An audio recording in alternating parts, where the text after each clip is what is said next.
Scuola tour del videogiornale tra novità nell'offerta formativa, metodi didattici e iscrizioni. Tappa al liceo Ettore Majorana ad Agrigento. Dario Piparo.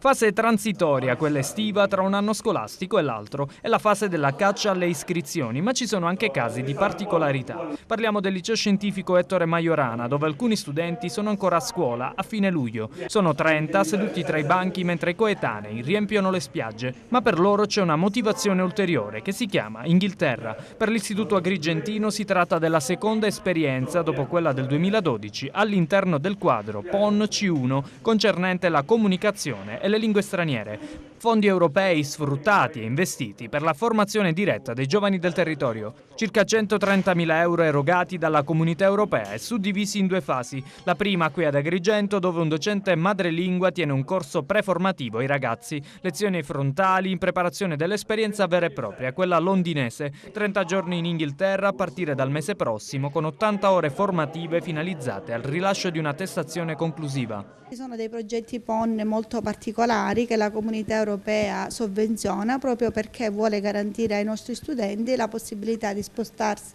all'interno dell'Europa con facilità, conoscendone con esattezza una lingua. Ecco. Gli studenti sono 30, scelti tramite quali modalità? Gli studenti sono 30 e sono stati scelti mediante una selezione che rispetti i criteri previsti nel bando 676, che è quello che ci ha consentito di partecipare a questa iniziativa di formazione linguistica.